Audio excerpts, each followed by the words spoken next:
Well, hello there, HW here. Thank you so much for watching Tone Junkie TV. Let's talk about delay placement in the Kemper, shall we? And maybe the advantages of moving the delay around if you haven't been trying that already. The Kemper allows us to place delay in two main areas, completely before the amplifier section, completely after the amplifier section. Why would we want to do this? Well, classic amps like a Vox AC30, a Twin, a JTM45, a Basement, a Plexi, there's no effects loop. You can't get the delay anywhere but before the amplifier section. You've got to run a delay pedal right into the front of the amplifier. But take the other location, after all of the profile, after the cabinet section, everything. And let's not forget the cabinet section includes mics and preamps if you're playing like a Tone Junkie or Michael Britt or something like that. Or anybody who's using mics and preamps. I can't speak for other people what they use, but anybody who's using that type of thing. If you're using a commercial profile, you might a lot of times be getting a profile that's using a microphone and a preamp. So we're after the microphone stage. The point is we're completely after the guitar rig. And so we're able to simulate the type of rig that would be very impractical for guitar players to maintain in real life. You'd only see it in a studio or like on a very large stadium tour where placing your delay after the entire amp would look like amp head, cabinet, the speakers would be in the cab, mic the cabinet, bring that signal out into an effects unit, and then take that signal and go front of house. It'd be like twice the gear that most guitar players would want to carry around to a gig. So it just wouldn't be practical to maintain a rig like that. But since we usually try to place delay, conventional wisdom would tell us, where does delay go on your pedal board? It goes after compression, it goes after distortion. So where would that be in a guitar amplifier? Well, in the guitar amplifier, you would have compression and distortion mostly in the phase inverter, the preamp, the phase inverter, the power amp, and the speakers. Those are going to be the four areas that your guitar amplifier is going to distort or compress most heavily. That's really going to affect the sound. Preamp distortion. Any high gain amplifier that has a gain and a master. Keep the master low, crank the gain, that's preamp distortion. Fender Plexi is a great example of an amp that is driving the phase inverter very hard. Or if you have something like a Vox AC30 and you jumper both channels together, you're now sending both signals from those preamp circuits into one phase inverter. So the phase inverter is seeing a ton more signal. You're going to get more breakup at the same volume, at the same gain levels on those two channels, as opposed to if you just ran one all the way through. And then power amp, you're going to turn the amp up really loud. You'll hear it gets dirtier. Even Fender Twins get dirty. That's a lot of power amp distortion. And then speakers, get it really loud. You're going to notice some speaker breakup and definitely some compression from the speakers. And definitely there's a minimum amount of compression you need from a speaker to really get it to sound right. Anyway, enough with that. Let's check out what these delays sound like. I'm playing the Bad Kitty Luke T3 3 profile. You can find it on ToneJunkieStore.com. Let's look at this delay I've dialed in here. Mix 55. Note value, it's a dotted eighth.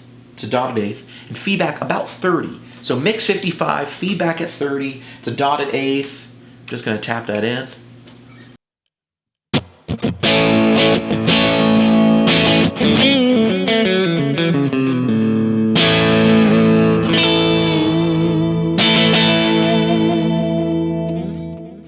Kind of a bright, chimey thing, a little bit of breakup, and that's important because we're going to place this delay not just in the back, but in the front too. So commenting on this delay for a second, this is really a delay that I would view as like a sort of, you can use it for anything. I can get fairly rhythmy with this delay, and this profile has about 3 on the gain, so I can get pretty rhythmy.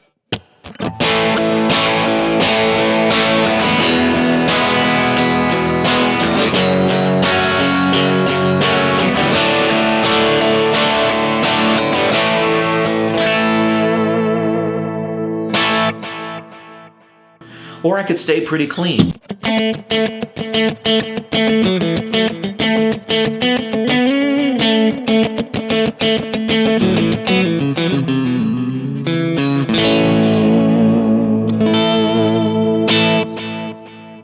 It has a pretty nice big trail. I mean, this is sort of praisey, worshipy, ambient music, maybe even pop music. Some rock music could be this way, but if you're looking at classic rock, metal, blues, you're not going to use that. This is maybe too much delay, but for those other styles I mentioned earlier, this is just where the delay gets fun. And having it in the back of the amplifier and having it be a little bit rolled off,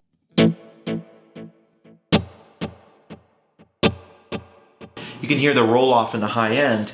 It's allowing the delay to sit back a little bit. Let's take that same delay and try putting it in front. Now here's how we can do that in the Kemper very easily. Maybe you knew this trick, maybe you didn't. You can hold down the copy button. There's a copy and a paste button right here on the Kemper. You can hold down the copy button. You can click the destination that you want to copy. So I've copied that delay module. Now my paste light is lit up. I'm going to go ahead and hold down paste, and all the lights on the Kemper are going to start flashing for all the locations that I can place that effect. So I'm going to place it right before the amp, right in the front there. And so bing, bang, boom, I've got it, it's on. Let me turn off the one in the back, and let me show you what that delay sounds like now.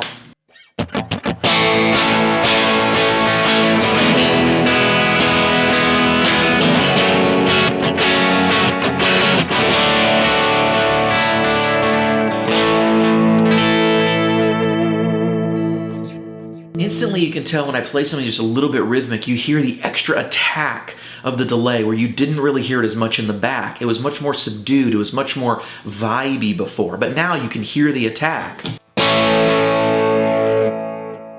You can hear the attack of me hitting the chord, and then you can hear the second attack of the delay coming in. When I have it in the back, you don't hear that as much.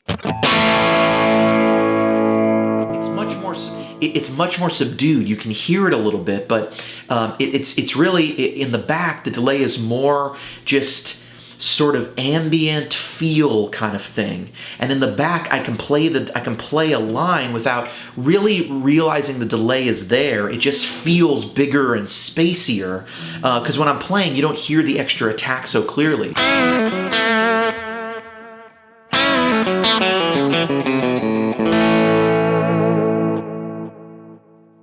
You really don't even, to me, my brain doesn't really even register that it's a time-based delay until I kind of let the note go. Before that, it just sounds, I know what a delay sounds like with a guitar, but it sounds just spacey, if that makes sense. But you really can hear the definition in the note attack when you put that same delay in front, and that's because the delay is hitting the front of the amplifier.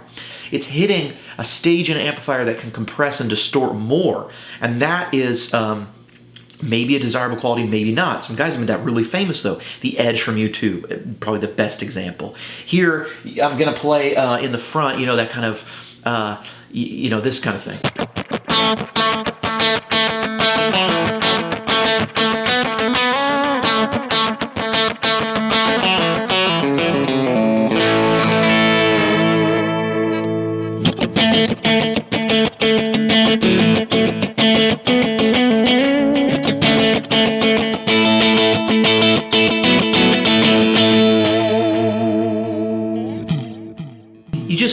It feels like the delay is jumping at you. It's trying to play as well. And so that type of thing, if I were to play more rhythmically, it might really get in the way, and so I might play these two things a little different. One thing I like to do is,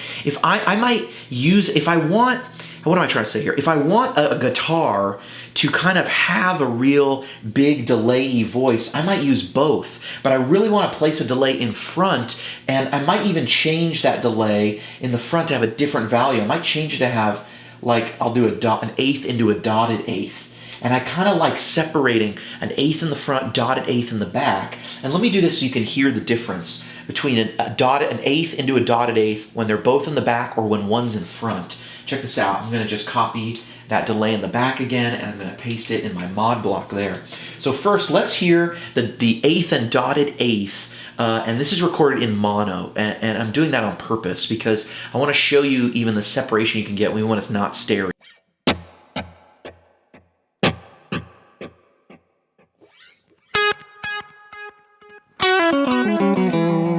Oh, I'm sorry, I didn't change I'm wondering why it's not having two different delay voices yet. It's because I copied it, but I didn't go in and change the note value.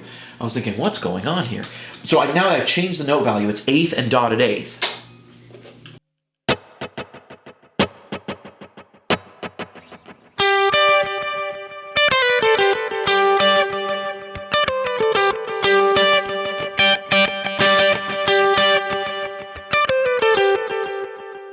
You can really hear how that, that galloping thing. Now let me turn off the eighth and let me put it in front.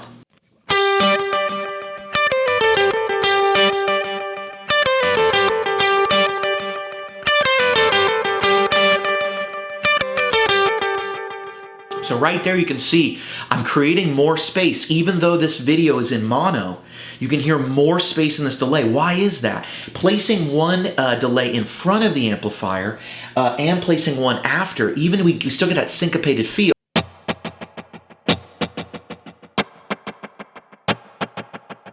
But you're creating some separation because it's now not just the same signal that it gets repeated on the eighth and the dotted eighth, so the eighth and then a little bit after the eighth, half of an amount after the eighth. But it's now that dotted eighth is going into the front, it's changing the sound, and then it's taking the sound, the completed sound, and it's delaying that a dotted eighth. I meant to say eighth up front. This sounds, I'm saying eighth and dotted eighth a lot, but you can hear the difference.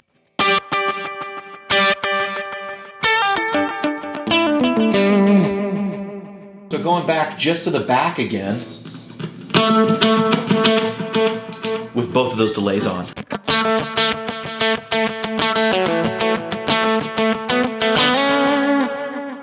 So with two delays. But moving that delay to the front again.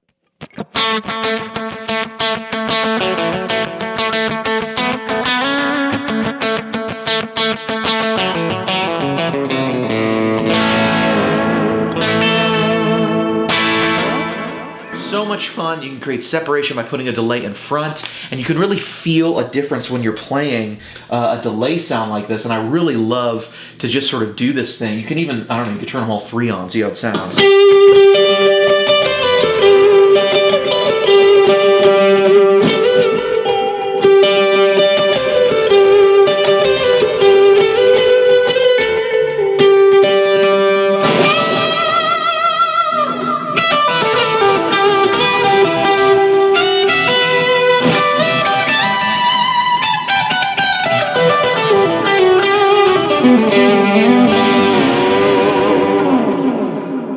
The Kemper can just do so many cool delay-y, spacey things, and being able to move delays around is super cool. If you are only playing the delay in the back, try throwing a delay up front and try doing a syncopated thing with a dot, with like an eighth in front or a dotted eighth and a dotted eighth in the back, or try a dotted eighth in the front and a quarter note in the back. If you want to put the dotted eighth in the front, you can do that too. You can do so many things. You gotta try moving the delay around, move stuff around. Pretty soon, we're gonna be able to move the reverb around. Anyway, my name is HW, and you have been watching Tone Junkie TV. Thank you so much. Thank you for subscribing and supporting Tone Junkie. I really appreciate comments, likes, all that stuff means the world to me. Thank you so much for the support. Really appreciate you. HW, out!